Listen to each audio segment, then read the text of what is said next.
ഭയത്തിൽ നിന്ന് പിറവി കൊള്ളുകയും ഭയം വിതച്ച് ഭയം കൊയ്ത് ഭയപ്പെടുത്തി ഭാരതത്തെ നിയന്ത്രിക്കുകയും ചെയ്യുന്ന ഒരു പ്രസ്ഥാനത്തിൽ നിന്ന് ഇതിൽ നിന്ന് അപ്പുറം ഒന്നും നമുക്ക് പ്രതീക്ഷിക്കാനില്ല. നമ്മൾ ഒരുമിച്ച് പിടിച്ചാൽ ഇവനെ നമുക്ക് തോൽപ്പിക്കാം. അതുകൊണ്ട് ഇവരോട് വന്ന് ശക്തിപ്പെടുത്തുകയാണ്. നിങ്ങൾ ഒറ്റക്കെട്ടായിട്ട് പിടിച്ചു നോക്കിയേ. അവർ വരുമ്പോൾ, ഒരാൾ വരുമ്പോൾ അങ്ങോട്ടും ഇങ്ങോട്ടും ഛിന്ന ഭിന്നമാകുന്നു. അത് പാടില്ല. ഒറ്റ വലയത്തിൽ ഇവരെ പിടിക്കണം. അന്നാണ് എനിക്ക് മനസ്സിലായത്, ഈ ശാഖകളിൽ നടക്കുന്ന കളികൾ വെറും കളികളല്ല, യഥാർത്ഥ കളികളാണ്. അവിടെ നടക്കുന്ന ഓരോ കാര്യങ്ങളിലും മസ്തിഷ്ക പ്രക്ഷാളനം എന്ന് പറയുന്ന ഒരു വലിയ കാര്യം അതിൽ നടക്കുന്നുണ്ട്. മാത്രമല്ല, കുഞ്ഞു മനസ്സുകളിലേക്ക് ചെല്ലുന്ന ഏറ്റവും വലിയ ഭയം എന്ന് പറയുന്നത്, നമ്മളെ ആക്രമിക്കാൻ 3 വലിയ ശക്തികൾ വന്നിരിക്കുന്നു. അവർ വളരെ വളരെ ശക്തരാണ്, നമ്മൾ ബലഹീനരാണ്. ഹിന്ദുമതത്തിൻ്റെ അടിസ്ഥാന മൂല്യങ്ങളിൽ ഉള്ളതല്ല അഹിംസ, ഭക്തി, ത്യാഗം. പിന്നെയോ അടിസ്ഥാനമായിട്ടുള്ളത് ഈ ശൂരവീര പരാക്രമമാണ്, അക്രമമാണ് എന്ന് പിടിച്ചടക്കലാണ്. ഈ ഒരു ചിന്തയാണ് പിന്നീടുള്ള നമ്മുടെ ഏത് ഗ്രന്ഥങ്ങളും അവരുടെ പ്രവർത്തനങ്ങളിൽ നമ്മൾ വായിച്ചു. സാത്വിക ഗീതാംബര പറഞ്ഞിരുന്ന ഹിന്ദുക്കളുടെ ഒരു കയ്യിൽ ഗീതയും ഒരു കയ്യിൽ ആയുധവുമായിരിക്കണം. ഈ ഒരു ഹിന്ദുത്വത്തെയാണ് നമ്മൾ ഭയപ്പെടുന്നത്. ഈ കരിനിയമങ്ങളൊക്കെ ഉണ്ടാകുന്നത് ആ അടുക്കളയിൽ നിന്നാണ്. പീപ്പിൾ എന്ന് പറയുന്ന ആ കാര്യം ഇല്ലാതായിരിക്കുന്നു. യഥാർത്ഥത്തിൽ പൗരബോധമുള്ള, മതങ്ങൾക്ക് അതീതമായിട്ട്, ജാതികൾക്ക് അതീതമായിട്ട് മനുഷ്യത്വത്തിൽ വിശ്വസിക്കുന്ന, ഞാനൊക്കെ ദൈവം മനുഷ്യനായെങ്കിൽ മനുഷ്യനായാൽ നമ്മൾ ദൈവമായി എന്ന് വിചാരിക്കുന്ന ആളാണ്. ഇത്രയും പേര് 100 പേരോളം ഈ ഉച്ചനേരത്ത് തന്നെ ഇവിടെ വന്നു ചേർന്നെങ്കിൽ അതിൻ്റെ അർത്ഥം എനിക്ക് തോന്നുന്നത് നമുക്കെല്ലാവർക്കും സമാനമായ ഒരു ഭ്രാന്തുണ്ട് എന്നുള്ളതാണ്. പൊതുവെ സമൂഹത്തിൽ വട്ടന്മാരാണ് നമുക്ക് ആവശ്യമുള്ളത്. ബോധമുള്ളവരെ കാര്യമായിട്ടൊന്നും സംസാരിക്കാറില്ല. സംസാരിക്കുന്നതൊന്നും അർത്ഥമുള്ളതുമല്ല, അതിലൊന്നും മനസ്സിലാക്കേണ്ടതുമില്ല.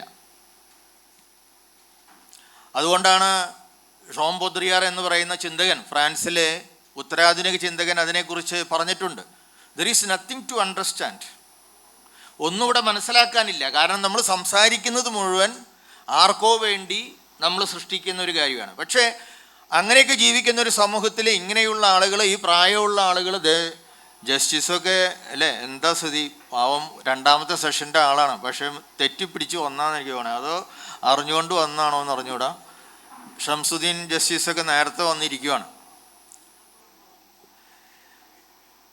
ഈ കരിനിയമങ്ങൾ ഇന്നിങ്ങനെ പ്രബലപ്പെടുന്നതിൻ്റെ അടിസ്ഥാനപരമായ കാരണം നമ്മുടെ ഭാരതീയ ജനാധിപത്യ വ്യവസ്ഥിതിയുടെ ഫെഡറലിസത്തിനെ പറ്റിയിട്ടുള്ള ചില ആഴമായ പ്രശ്നങ്ങളാണെന്നും, അതുപോലെ ഒരു വാട്സപ്പ് യൂണിവേഴ്സിറ്റിയാണ് ഇന്ന് നമ്മുടെ ഭാരതീയ പൗരന്മാരെ വാർത്തെടുക്കുന്നതും ഒക്കെയുള്ള ഒരു സാഹചര്യത്തിൽ ഇങ്ങനെയൊക്കെ സംഭവിക്കാൻ സാധിക്കുകയുള്ളൂ എന്നാണ് ഉദ്ഘാടക പ്രസംഗകൻ ഇവിടെ ചെറുതായിട്ട് സൂചിപ്പിക്കാൻ ശ്രമിച്ചത്.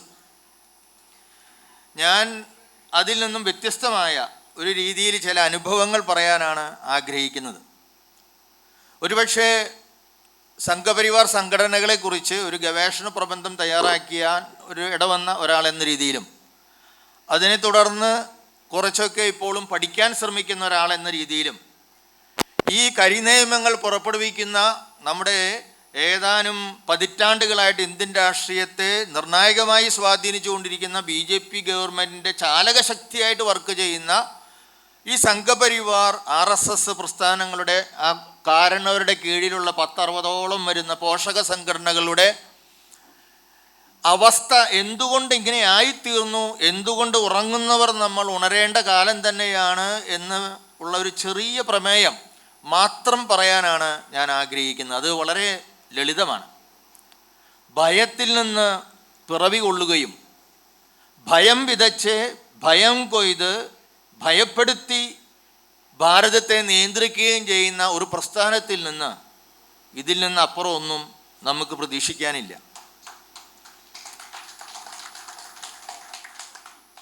പക്ഷേ ആ ഭയം അല്പമെങ്കിലും ഏറ്റവരാണ് നമ്മൾ. ബാക്കിയുള്ളവർക്ക് ഒരു ഭയവുമില്ല. കാരണം അവർക്കിവിടെ ഒന്നും മനസ്സിലാക്കാനില്ല. അത് വളരെ ഒരു ഉപഭോഗ സംസ്കൃതിയിൽ ജീവിക്കുന്ന മനുഷ്യരാണ്. നമ്മുടെ മലയാളികൾ. ഞാൻ ഈ ചെറിയൊരു പ്രമേയം മാത്രം പറയുകയാണ്. ഞാൻ 1993 വടക്കേ ഇന്ത്യയിൽ ഇങ്ങനെ ഓടി നടന്ന് ഈ വിഷയം പഠിക്കാൻ ഇടവന്നത്. ഒരു കത്തനാരായ എന്നെ പോലെയുള്ള ഒരാൾ ഇങ്ങനെ ഒരു വിഷയത്തിലേക്ക് എന്തുകൊണ്ട് വന്നു എന്നൊക്കെ നിങ്ങൾ ചിന്തിക്കുന്നുണ്ടാവും. എൻ്റെ ചരിത്രം പറയേണ്ട ഒരു അവസരമല്ല ഇത്. എങ്കിലും ഞാനത് ഇന്ത്യയിലായിരുന്നു ആ അവസരത്തിലെങ്കിലും ഇങ്ങനെ ഒരു പഠനം നടത്താൻ എനിക്ക് സാധിക്കുമായിരുന്നു എനിക്ക് തോന്നുന്നില്ല. ഞാൻ ഫ്രാൻസിലെ സോർബോൺ സർവകലാശാലയിലാണ് പഠിച്ചത്. അപ്പോൾ ഉടനെ തന്നെ നിങ്ങളുടെ മനസ്സിൽ വരുന്നൊരു പ്രശ്നം ഇതാണ്, സായിപ്പിന് എന്തറിയാം ഇവിടുത്തെ കാര്യങ്ങളെക്കുറിച്ച്. പക്ഷെ ഒരുപക്ഷെ ഭാരതീയ ഈ രാഷ്ട്രീയ പ്രസ്ഥാനത്തെക്കുറിച്ച്, BJPയെക്കുറിച്ച് അദ്ദേഹത്തിൻ്റെ ഗ്രാജുവേഷൻ ലെവൽ മുതൽ തീസിസുകൾ എഴുതി ഹിന്ദി പഠിച്ച് സാൻസ്ക്രിറ്റ് പഠിച്ച് ഈ നാട്ടിൽ നടന്നുകൊണ്ടിരുന്ന ക്രിസ്റ്റോഫ് ഷഫർലോ എന്ന് പറയുന്ന ഫ്രഞ്ച് ചിന്തകനാണ്, പൊളിറ്റീഷ്യനാണ്, പൊളിറ്റിക്കൽ സയൻറ്റിസ്റ്റാണ് എൻ്റെ തീസിസ് ഗൈഡ് ചെയ്തത്.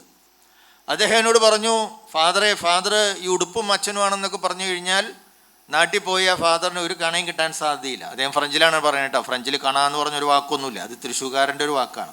ഞാൻ ഗുരുവായൂർ ചിറ്റാട്ടക്കാരനായതുകൊണ്ട് അങ്ങനത്തെ ഈ അഡ്വക്കേറ്റ് പറഞ്ഞ പോലത്തെ സ്വാത്വികമായ മലയാളമൊന്നുമല്ല ഞാൻ ഇന്നിപ്പോൾ ഇവിടെ പറയുന്നത്. പ്രത്യേകിച്ച് അങ്ങനെ ഒരു മലയാളം കേൾക്കാൻ പറ്റിയ ഒരു ഓഡിയൻസും അല്ല. ഓഡിയൻസ് അങ്ങനത്തെയാണ്, പക്ഷെ സമയം അതല്ല. അപ്പോൾ അദ്ദേഹം എന്നോട് പറഞ്ഞപ്പോൾ ഞാനതൊരു വെല്ലുവിളിയാണ്. പക്ഷെ ഞാൻ വളരെ ഒരുങ്ങിയാണ് വന്നത്. കുണ്ടുകുളം പിതാവിൻ്റെ ഒരു ലെറ്റർ, റെക്കമെൻഡേഷൻ ലെറ്റർ, ഇതെൻ്റെ രൂപതയിൽപ്പെട്ട വൈദികനാണ്, അദ്ദേഹത്തിന് രാത്രി ഉറങ്ങാനുള്ള സജ്ജീകരണങ്ങൾ കൊടുക്കണം എന്ന് പറഞ്ഞിട്ട്. കുണ്ടുകുളം പിതാവിന് ഇതിനെക്കുറിച്ച് വലിയ ധാരണയൊന്നുമില്ല. ഒരാൾ പഠിക്കാൻ പോയിട്ട് എന്തോ പഠിച്ച് തിരിച്ചു വരും, വന്നാൽ നല്ലത്, വരണം എന്ന് മാത്രമേ അദ്ദേഹത്തിന് അറിയുള്ളൂ. അപ്പോൾ അദ്ദേഹം ഇതിങ്ങനെ ഒരു ലെറ്റർ എഴുതി തന്നു. ഈ സായിപ്പ് എനിക്ക് സോർബോൺ സർവകലാശാലയിലത്തെ ഒരു ലെറ്ററും തന്നു. ഇതിലൊന്നും പ്രത്യേകിച്ച് എന്നെ കണ്ടുപിടിക്കാൻ പറ്റൂല. ഞാൻ ഡൽഹിയിൽ വന്നു, വർക്ക് തുടങ്ങി.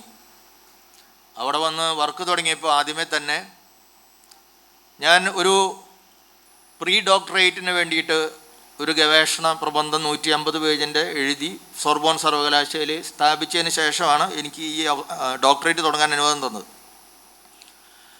അപ്പോൾ അങ്ങനെ അതിൽ എനിക്ക് KR മൽക്കനിയെക്കുറിച്ച് പരിചയമുണ്ട്, എഴുത്തുകാരൻ. അദ്ദേഹം മരിച്ചുപോയി. പിന്നീട് അദ്ദേഹം ഗവർണറൊക്കെ ആയിട്ട് ജോലി ചെയ്തിട്ടുണ്ട് ഒരു സ്റ്റേറ്റിൽ.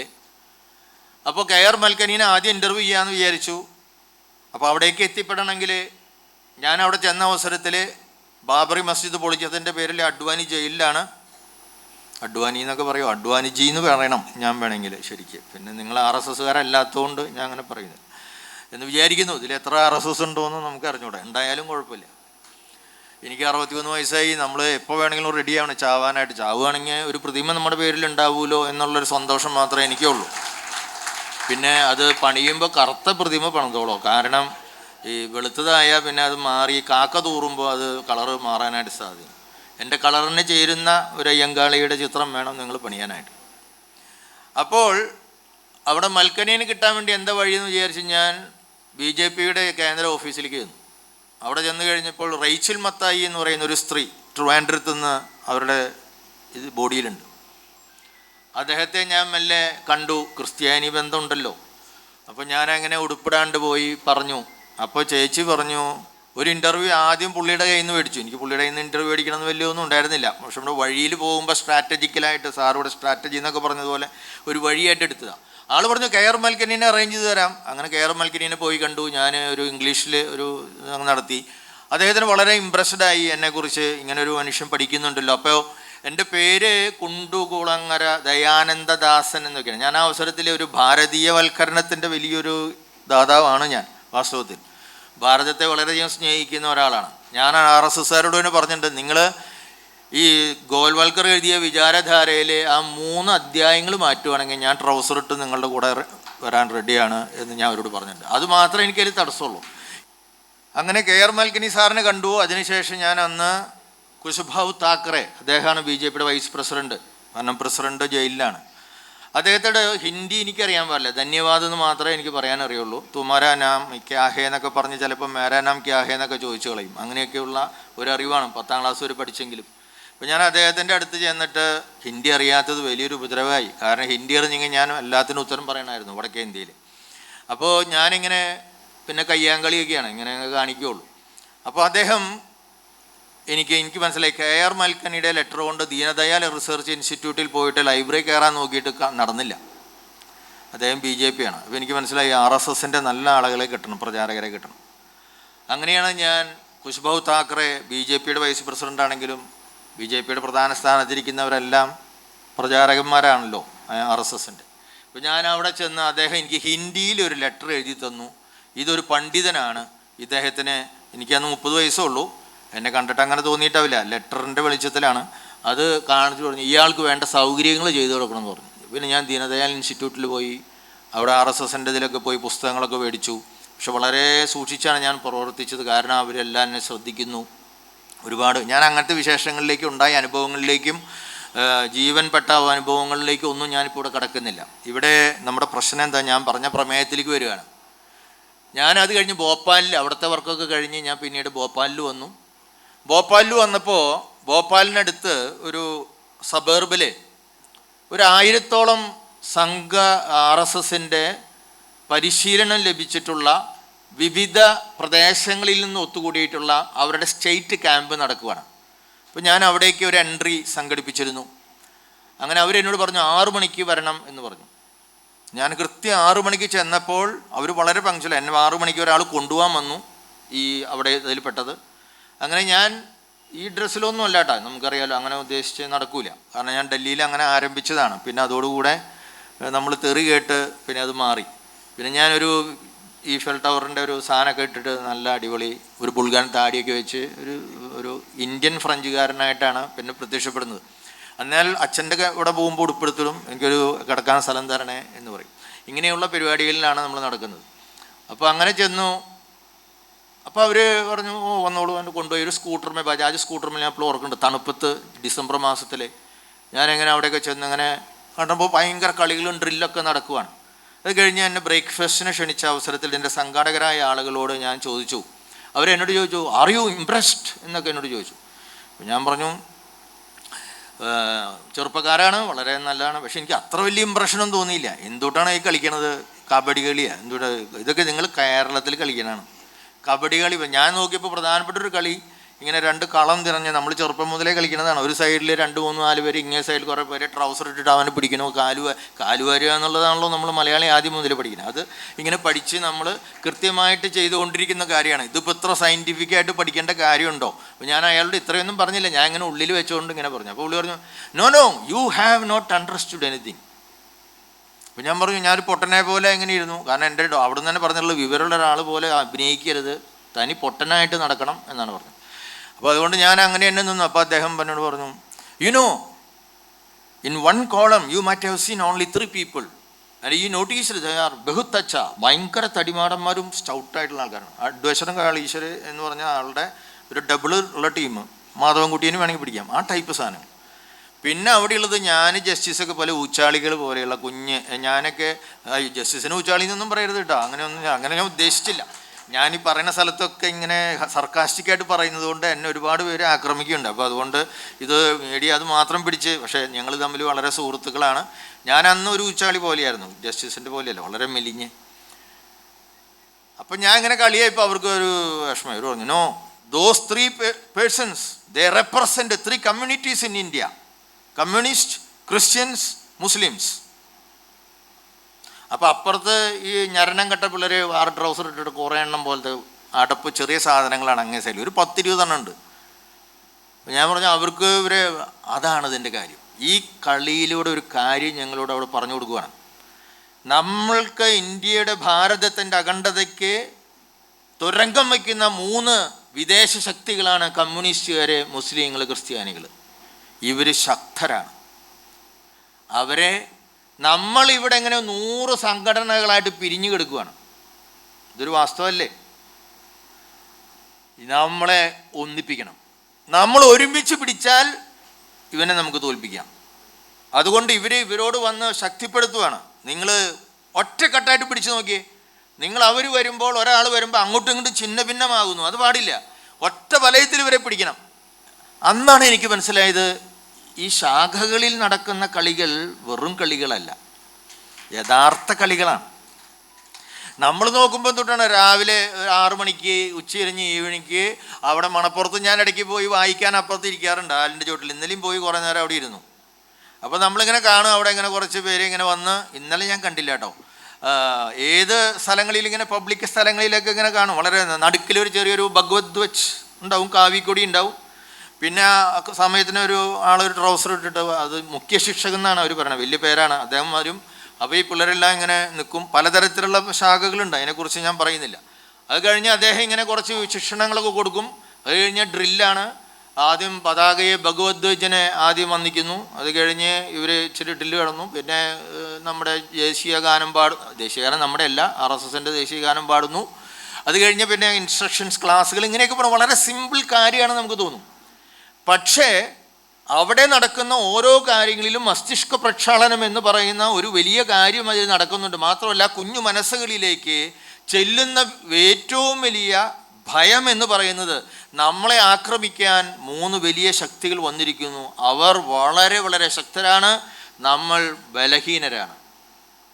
ഞാൻ RSSകാരോട് വളരെ എനിക്ക് അനുതാപം തോന്നാൻ കാരണം, ഹിന്ദു സമുദായം വിഭജിക്കപ്പെട്ട് തന്നെയാണ് കിടക്കുന്നത്.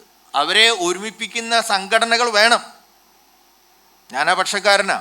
കാരണം ഒരു നല്ല സംഘടന ഗാന്ധിജി തലപ്പത്തുണ്ടായിരുന്നപ്പോൾ ബാക്കി ഞങ്ങളെല്ലാവരും ഭദ്രമായിരുന്നു.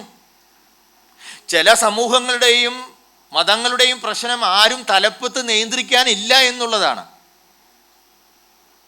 അതുകൊണ്ട് ഇവിടുത്തെ ഹൈന്ദവ സമൂഹത്തിന് ഹൈന്ദവ ഭാരതീയമായ തത്വദീക്ഷയിലെ അടിസ്ഥാനമിട്ട നല്ലൊരു ഹൈന്ദവ പ്രസ്ഥാനം ഉണ്ടാകണമെന്നാണ് എൻ്റെയൊക്കെ ആഗ്രഹം. ഞാനിപ്പോൾ ഔസേപ്പുണ്ണിക്കും റോസയ്ക്കും ജനിച്ചില്ലായിരുന്നെങ്കിൽ ഞാനൊരു ആർക്കാണ് കൃഷ്ണനും നാരായണൻകുട്ടി, രണ്ടും കൂടി പറ്റില്ല, അത് ഒരെണ്ണം പെണ്ണുണ്ടേ, സീതയ്ക്കും കൂടി, സീതയോ ഒത്തിരി കടന്നുപോയി. അപ്പോൾ എൻ്റെ അങ്ങനെയാണെങ്കിൽ ഞാൻ ഇതുപോലെ തീർച്ചയായിട്ടും ഒരു RSS കേന്ദ്രത്തിലുണ്ടായേനെന്ന് എനിക്ക് തോന്നണേ, എൻ്റെ തീഷ്ണത കൊണ്ട്. അല്ലെങ്കിൽ ഞാനൊരു അലിക്കും, അലി എന്നല്ല പേര്, അങ്ങയുടെ മോനാവാനുള്ള യാതൊരു യോഗ്യതയില്ല. പക്ഷേ അലിയാണോ? അല്ലല്ലേ, അലി ഇവിടെ ഇല്ലേ? ഓക്കെ. അലിക്കും പിന്നെ സുബയ്യയ്ക്കൊക്കെ ഉണ്ടായെങ്കിൽ ഞാനും ഒരു പച്ച സാധനമൊക്കെ കെട്ടി തലയിൽ ഒരു കെട്ടൊക്കെ കെട്ടി ഞാൻ ഏതെങ്കിലും അവിടെ വാങ്ക് വിളിച്ചിരുന്നേനെ. ഇതൊക്കെ ജനിക്കുമ്പോൾ നമ്മളിങ്ങനെ വന്നുപെട്ടു എന്നുള്ളതാണ്. അത് വേണം. ഏതെങ്കിലും ഒരു മതത്തിൽ ജനിച്ച് ജീവിക്കാതെ മറ്റു മതങ്ങളെ കണ്ടെത്താൻ പറ്റുമോ? എന്നെ തന്നെ കണ്ടെത്താൻ പറ്റുമോ? ഈശ്വരനെ കണ്ടെത്താൻ പറ്റുമോ? ഞാൻ ഈ മതങ്ങളെ ഒന്നും നിരസിക്കുന്ന ആളല്ല, ഈ ഉടുപ്പിട്ടിട്ട്. ഞാൻ അതിലൊക്കെ സെമിനാരി പിള്ളേരെ പഠിപ്പിക്കുന്ന ആളാണ്. പക്ഷേ ഞാൻ പറയുന്ന ഏത് മതത്തിൻ്റെ ഉള്ളിലേക്ക് നമ്മൾ കടന്നില്ല, ഏത് ആശയധാരയുടെ ഉള്ളിലേക്ക് ചെല്ലുമ്പോഴും, ഏത് പ്രസ്ഥാനത്തിൻ്റെ ഉള്ളിലേക്ക് കടന്നു ചെന്നാൽ ശാസ്ത്രീയമായിട്ടും നന്മയിൽ അധിഷ്ഠിതമായിട്ടുള്ള ഒരു രാഷ്ട്രീയ പ്രസ്ഥാനമാണ് അതെങ്കിൽ തീർച്ചയായിട്ടും അത് മറ്റ് ഇതര ബഹുസ്വരമായ വിവിധ ആശയ പദ്ധതികളെ ഒരുമിപ്പിച്ച് നിർത്തുന്നതായിരിക്കും. അതുമാത്രമേ നിലനിൽക്കുകയുള്ളൂ. ഇവിടെ നേരത്തെ ഒരാൾ പറഞ്ഞു, ആരോ സൂചിപ്പിച്ചു, അല്ലാതെയുള്ള ഒരു സംഘടനകളും ചിരഞ്ചരമായിട്ട് നമ്മുടെ നാട്ടിൽ നിലനിൽക്കുകയില്ല. അതുകൊണ്ട് എനിക്ക് ഹൈന്ദവരെ സംബന്ധിച്ചിടത്തോളം ഒരു ഐക്യം അവരിൽ ഇടയിൽ നിലനിർത്തുന്ന യഥാർത്ഥ ഹൈന്ദവത്വത്തിൻ്റെ മൂല്യങ്ങൾ ഉൾക്കൊള്ളുന്ന ഒരു സംഘടന ഈ ഭാരതത്തിൽ ഉണ്ടാകുന്നത് നല്ലതാണ്. അത് ലോകോത്തരമായ നമ്മുടെ ശ്രദ്ധ. പക്ഷേ ഞാൻ ഇതൊക്കെ വായിക്കുമ്പോൾ ഗോൽവാൾക്കറിൻ്റെ പുസ്തകങ്ങൾ മാത്രമല്ല, ഹെഡ്ഗവാറിൻ്റെ അദ്ദേഹം എഴുതിയിട്ടില്ല, ചെറിയ ചെറിയ കാര്യങ്ങളൊക്കെയാണ് എഴുതിയിട്ടുള്ളൂ. പക്ഷേ അങ്ങനെയുള്ള we or nationhood defined വായിക്കുമ്പോഴോ, അല്ലെങ്കിൽ VD സവർക്കറിൻ്റെ ഹൂ ഈസ് എ ഹിന്ദുത്വ എന്ന് പറയുന്ന ഗ്രന്ഥം വായിക്കുമ്പോഴൊക്കെ ഇവരെല്ലാം ആരംഭിക്കുന്നത് വളരെ നല്ല ലക്ഷ്യത്തോടു കൂടിയാണ് പലരും. പക്ഷെ ഭാരതത്തിൻ്റെ ആദ്യത്തെ, എന്നോട് സമയം പറയണം കേട്ടോ, 5 മിനിറ്റ് മുമ്പ് പറയണം, കാരണം അല്ലെങ്കിൽ എനിക്കൊരു കണ്ടുപിടി. ഭാരതത്തിൻ്റെ ഈ RSS പിറന്നത് എവിടെയാണ് എന്ന് നമ്മൾ ആലോചിച്ചാൽ, ഞാൻ നേരത്തെ പറഞ്ഞ ഹൈന്ദവ മതത്തിൻ്റെ ഹിന്ദു ജനതയുടെ സംസ്കാരത്തിൻ്റെ ഏറ്റവും മൗലികമെന്ന് ഞാൻ കരുതുന്ന സാർവത്രികതയും വൈവിധ്യതയും ബഹുസ്വരതയും ഏറ്റവും ഉൾക്കൊള്ളുന്ന ഒരു ഇന്ത്യൻ നാഷണൽ കോൺഗ്രസ് ഒരു സൈഡിലൂടെ, അതിനു മുമ്പ് ഒരു ബ്രഹ്മസമാജം ഉണ്ടായിരുന്നു നമ്മുടെ നാട്ടിൽ. ഞാൻ അതിൻ്റെയൊക്കെ എല്ലാം എഴുതി കൊണ്ടുവന്നിട്ടുണ്ട്, അതെല്ലാം നിങ്ങളോട് പറയണമെന്ന് എനിക്ക് തോന്നുന്നില്ല. പക്ഷേ അങ്ങനെയുള്ള ബ്രഹ്മസമാജമൊക്കെ ഇതുപോലെ ഇടുങ്ങിയ ചിന്താഗതിയിലല്ല വളർന്നു വന്നത് ബ്രഹ്മസമാജ്. അതിനുശേഷം ഇന്ത്യൻ നാഷണൽ കോൺഗ്രസ് വന്നു. ഇന്ത്യൻ നാഷണൽ കോൺഗ്രസിൽ തന്നെ 2 വിഭാഗം ഉണ്ടായിരുന്നു. ഹിന്ദുത്വവാദികളുണ്ടായിരുന്നു, ലോകമാന്യ തിലകിൻ്റെ നേതൃത്വത്തിലുള്ള വലിയൊരു ടീം ഉണ്ടായിരുന്നു. മറുവശത്ത് ഗാന്ധി നേതൃത്വം കൊടുത്ത ഒരു ടീമുണ്ടായിരുന്നു. അതുപോലെ തന്നെയാണ് നമ്മൾ ശ്രീരാമകൃഷ്ണ മിഷൻ കാണുന്നു. എനിക്ക് തോന്നുന്നു നേരത്തെ ഇവിടെ എന്നോട് ആരോ സംസാരിച്ചു, സ്വാമി വിവേകാനന്ദ അല്ല, ഡോക്ടർ സൂസനാണ് പ്രൊഫസർ എന്നോട് പറയുന്നു, നമ്മുടെ സ്വാമി വിവേകാനന്ദനെ കുറിച്ചൊക്കെ വായിച്ചപ്പോഴാണ് എനിക്ക് യേശു ആരാണെന്നൊക്കെ മനസ്സിലായത് എന്ന് അവർ പറയുണ്ടായി. ഇന്നും സ്വാമി വിവേകാനന്ദൻ ആ ശ്രീരാമകൃഷ്ണ പരമഹംസയുടെ ആത്മീയത പിൻപറ്റി വളർന്ന ആളുകളാണല്ലോ. നമ്മുടെ നാട്ടിലാണെങ്കിൽ നമുക്ക് ശ്രീനാരായണ ഗുരുവിനെ കുറിച്ച് പറയാതിരിക്കാൻ നിവൃത്തിയില്ല.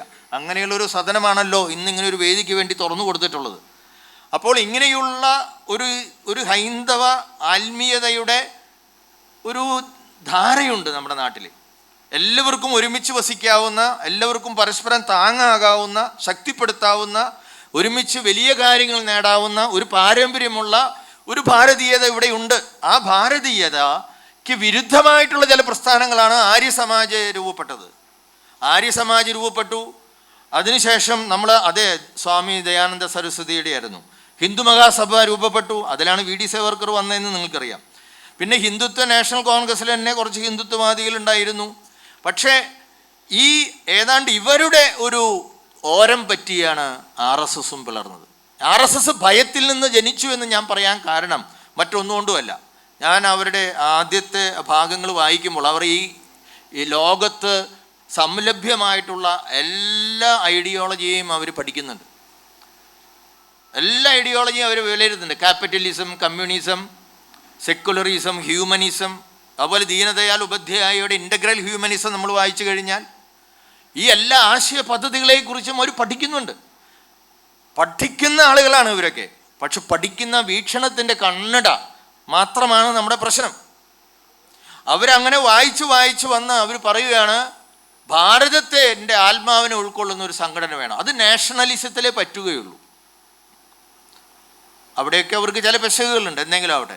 ഈ നാഷണലിസം നമ്മൾ നന്നായിട്ടാണ് അതിനെ കണ്ടിരുന്നത്.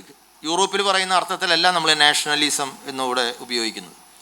അപ്പോൾ അങ്ങനെയുള്ളൊരു നാഷണലിസത്തിനെ പറ്റുകയുള്ളൂ എന്ന് പറഞ്ഞു വന്നിട്ട് അവർ 5 കാരണങ്ങളാണ് ആ ഹെഡ് ഗവർ 1925 വിജയദശമിയുടെ നമ്മൾ ഈ ദിവസങ്ങളിലാണല്ലോ ഇതിന് രൂപം കൊടുത്തപ്പോൾ 5 കാരണങ്ങളാണ് അദ്ദേഹം പറഞ്ഞത്. 1, ഹിന്ദു സമൂഹത്തിലെ അനൈക്യം, അത് ഞാൻ സമ്മതിച്ചു.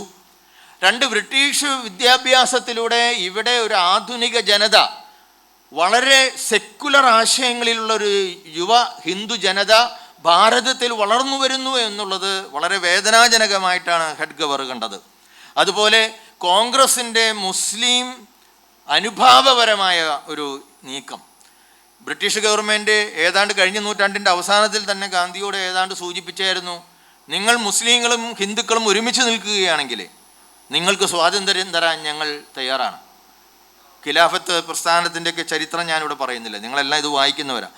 അവിടെയൊക്കെ ആദ്യം ഗാന്ധി അതിന് മുന്നിൽ സപ്പോർട്ട് ചെയ്ത് നിന്നതാണ്. അത് ഈ ഹെഡ് ഗവർണറെ പോലെയുള്ള ആളുകളെ സംബന്ധിച്ചിടത്തോളം വളരെ വേദനയുണ്ടാക്കിയ കാര്യമാണ്. അപ്പോൾ ഇങ്ങനെയുള്ളൊരു പ്രസ്ഥാനം, പിന്നെ ക്രിസ്ത്യാനികളെ പോലെയുള്ള മതപരിവർത്തനം നടത്തുന്ന വിദേശ ശക്തികളുടെ സാന്നിധ്യം, ഇങ്ങനെയുള്ള കുറേ കാരണങ്ങളാണ് വാസ്തവത്തിൽ ഈ RSSനെ ജന്മം കൊടുക്കാനായിട്ട് അദ്ദേഹത്തെ. അതുപോലെ ഗാന്ധിജിയുടെ അക്രമരാഹിത്യ നയങ്ങൾ, അവർക്ക് തോന്നി ഗാന്ധിജി വാസ്തവത്തിൽ അവരുടെ വീക്ഷണത്തിൽ ഒരു ഹിന്ദു മതത്തെ പ്രതിനിധീകരിക്കുന്നവരല്ല. ഗാന്ധിജി മുസ്ലിങ്ങളെ ചേർത്ത് പിടിച്ചാണ് ഇവിടെ മുന്നോട്ട് പോകാൻ അന്ന് സാധ്യതയുള്ളൂ. കാരണം അന്ന് ക്രിസ്ത്യാനികൾ വളരെ മിനിമമാണ്. പിന്നെ പാകിസ്ഥാൻ വന്നതുകൊണ്ട് കുറേ മുസ്ലിങ്ങൾ അങ്ങോട്ട് പോയതുകൊണ്ടാണല്ലോ ഇവിടെ ഈ ജനസംഖ്യയിൽ വ്യത്യാസമൊക്കെ വന്നത്. അപ്പോൾ ഭാരതം മുസ്ലിങ്ങൾക്കും മറ്റു മത ന്യൂനപക്ഷ സ്ഥാനങ്ങൾക്കും ഒരു പ്രാധാന്യമുള്ള നാടായിട്ട് മാറും. അതിനൊരു ഹിന്ദു സമുദായത്തിൻ്റെതായ ഹിന്ദുത്വത്തെ വളർത്തുന്ന, ഹിന്ദുക്കളുടെ താല്പര്യം മാത്രം നോക്കുന്ന ഒരു സംഘടന രൂപപ്പെടണമെന്ന് ആഗ്രഹിച്ചു. ഇദ്ദേഹം വളർന്നതും പിന്നീട് സംഘടനയെ വളർത്തുകയും ഈ ഭയത്തിൽ നിന്നാണ്. എന്നാൽ ഇന്ത്യൻ നാഷണൽ കോൺഗ്രസ്സോ ബ്രഹ്മസമാജമോ ശ്രീരാമകൃഷ്ണ പരമഹംസനോ അവർ രൂപം കൊടുത്ത ഒരു പ്രസ്ഥാനവും ഭയത്തിൽ നിന്ന് രൂപപ്പെട്ടതല്ല. നമ്മൾ ഭയത്തിൽ നിന്ന് രൂപപ്പെട്ടാൽ ഭയം മാത്രമേ നമുക്ക് വിതയ്ക്കാനായിട്ട് സാധിക്കുകയുള്ളൂ. ഞാൻ അതിൻ്റെ ഒരു ചെറിയൊരു കാര്യം കൂടി പറഞ്ഞ് ഞാൻ നിർത്തുകയാണ്. ബാക്കിയുള്ള പ്രഭാഷകർ ഒരുപാട് പേര് സംസാരിക്കാനുണ്ട്. പിന്നീട് ഭയം വിതയ്ക്കുന്ന ഒരു പരിശീലനം തന്നെയാണ് ഈ സംഘപരിവാർ ഇന്നും നടത്തിക്കൊണ്ടിരിക്കുന്നത്. നിങ്ങൾ നോക്കിക്കോ, നമ്മുടെ പഠന ക്രമങ്ങളിലെല്ലാം വരുത്തിയ മാറ്റങ്ങളും അല്ലെങ്കിൽ RSS ശാഖകളിലും അവരുടെ പ്രസ്ഥാനങ്ങളിലും ഏറ്റവും വീരപുരുഷന്മാരെ ആരെയാണ് അവർ അവതരിപ്പിക്കുന്നത് അത് മുസ്ലിം രാജാക്കന്മാരോട് യുദ്ധം ചെയ്ത് പടപൊരുതിയ സൈനിക തലവന്മാരാണ്. ശിവജി, മഹാറാണ പ്രതാപ്, അങ്ങനെ തുടങ്ങിയ ആളുകളാണ്. നമ്മുടെ പി പരമേശ്വരജീനെ നിങ്ങൾ ഓർക്കുന്നുണ്ടാവും. മരിച്ചുപോയിട്ട് കുറച്ച് നാളുകളായി. ഇന്ത്യയിലെ തന്നെ ദീനദയാൽ ഇൻസ്റ്റിറ്റ്യൂട്ടിൻ്റെ സ്ഥാപക ഒരു വ്യക്തിയായിരുന്നു. പിന്നെ നായിഡ് നമ്മുടെ തിരുവനന്തപുരത്താണ് അദ്ദേഹം ഉണ്ടായിരുന്നത്. ഞാൻ അദ്ദേഹത്തോട് പോയി ഇൻ്റർവ്യൂ ചെയ്തിട്ടുണ്ട്. അദ്ദേഹത്തിനൊക്കെ ഞാൻ തുറന്നറിയാം. ഞാൻ അച്ഛനാണെന്നും കാര്യങ്ങളൊക്കെ വളരെ തുറന്ന സംവാദത്തിൽ ഞങ്ങൾ ഇടപെട്ടിട്ടുണ്ട്. അദ്ദേഹം പറയുന്നൊരു കാര്യമുണ്ട്. ഹിന്ദുമതം എന്ന് പറയുന്നത്, ആ ഹിന്ദുമതത്തിൽ അഹിംസയുണ്ട്, ഭക്തിയുണ്ട്, ത്യാഗമുണ്ട്. ശരിയാണ്. പക്ഷെ അത് ഹിന്ദുമതത്തിൻ്റെ സത്തയുടെ ഒരു ഭാഗം മാത്രമേ ആകുന്നുള്ളൂ. ധർമ്മത്തിൻ്റെ പൂർത്തീകരണത്തിന് വേണ്ടി രാജഭരണം ഉപേക്ഷിച്ച ശ്രീരാമനെ മാത്രം വന്ദിക്കുന്നവരല്ല ഹിന്ദുക്കൾ.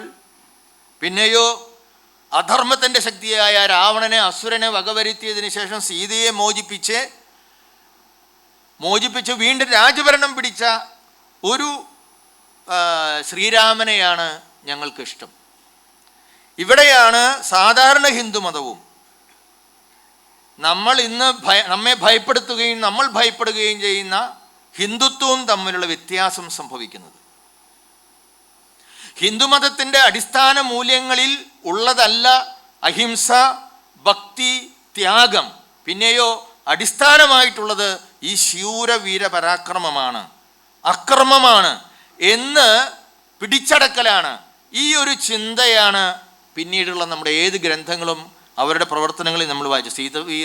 റാത്വി സീതാംബരയുടെയൊക്കെ 90കളിലൊക്കെ നടന്ന ഇലക്ഷനിലൊക്കെ അവൾ പറഞ്ഞിരുന്ന ഉമാഭാരതിയുടെയൊക്കെ പ്രസംഗങ്ങൾ നിങ്ങൾ വായിച്ചു കാണും. വളരെ മനോഹരമായിട്ട് കളർ ഓഫ് വയലൻസ് എന്ന് പറയുന്ന ഗ്രന്ഥത്തിൽ മനോഹരമായിട്ട് അനലൈസ് ചെയ്തിട്ടുണ്ട്, സോഷ്യോളജിക്കലായിട്ടും സൈക്കോളജിക്കലായിട്ടും. അത് വായിച്ചു കഴിഞ്ഞാൽ അത് മുസ്ലിങ്ങളെയും ഹിന്ദുക്കളെയും ദ്വന്ദ്മായി രണ്ട് വശത്ത് നിർത്തി പോരടിപ്പിക്കുന്ന രീതിയിലുള്ള വായന. എന്തൊക്കെയാണ് പറയുന്നത്? നമ്മൾ അതിരാവിലെ വന്ദിക്കുമ്പോൾ അവർ ചന്ദ്രനെ വന്ദിക്കുന്നു.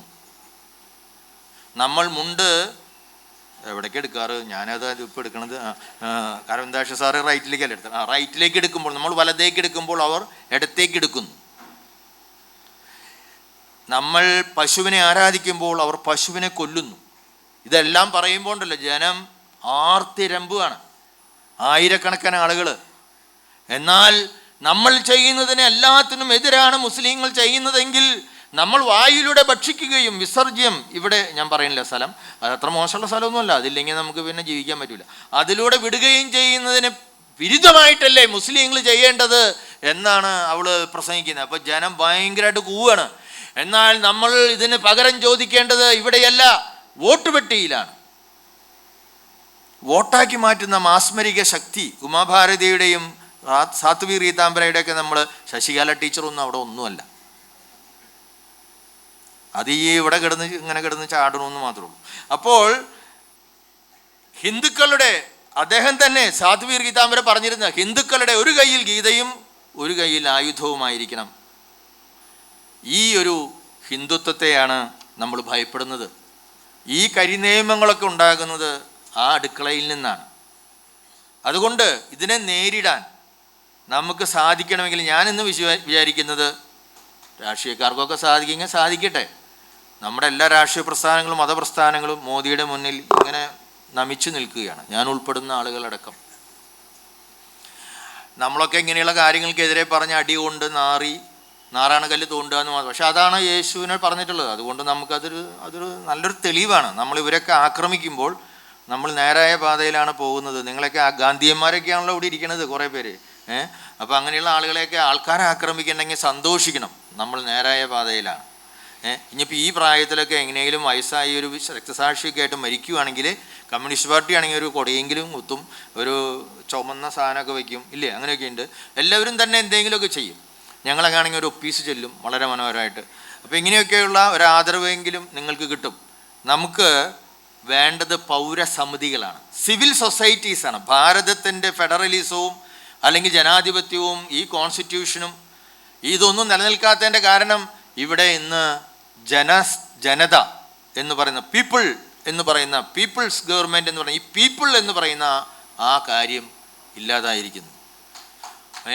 യഥാർത്ഥത്തിൽ പൗരബോധമുള്ള, മതങ്ങൾക്ക് അതീതമായിട്ട്, ജാതികൾക്ക് അതീതമായിട്ട് മനുഷ്യത്വത്തിൽ വിശ്വസിക്കുന്ന ഞാനൊക്കെ ദൈവം മനുഷ്യനായെങ്കിൽ മനുഷ്യനായാൽ നമ്മൾ ദൈവമായി എന്ന് വിചാരിക്കുന്ന ആളാണ്.